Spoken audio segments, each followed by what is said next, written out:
Οι τρεις διοργανωτές του μουσικού χωριού είναι ο Θήμιος ο Τζακάς, ο Κώστας ο Μακρυγιαννάκης και ο Γιώργος ο Λαζαρίδης. Αυτό που τους ενδιαφέρει είναι να κρατήσουν αυτό το κλίμα της απλότητας, της παράδοσης, του χωριού που δεν έχει αυτοκίνητα, που δεν έχει κόσμο, που δεν έχει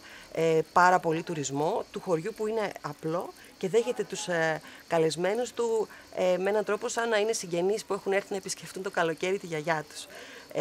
Και γι' αυτό το λόγο νομίζω ότι προσελκύει τόσο πολύ κόσμο που αγαπάει αυτή την απλότητα, που αγαπάει τη μουσική, αλλά αγαπάει και τον απλό τρόπο διασκέδασης και επικοινωνίας. Δεν είναι επιτηδευμένο, δεν είναι κάτι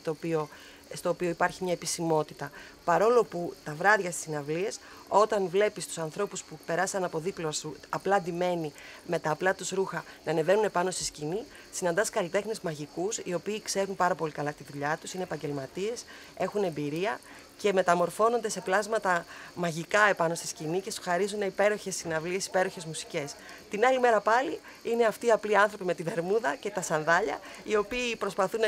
να στηριχτούν στο καλντερίμι, πηγαίνουν και πίνουν μαζί σου ένα ρακί κάτω από τον πλάτανο, σε χαιρετάνε με τον απλούστερο τρόπο. Αυτό είναι το σημαντικό για το μουσικό χωριό, αυτό είναι το ιδιαίτερο, αυτό είναι που το κάνει να ξεχωρίζει από τα υπόλοιπα μουσικά σεμινάρια.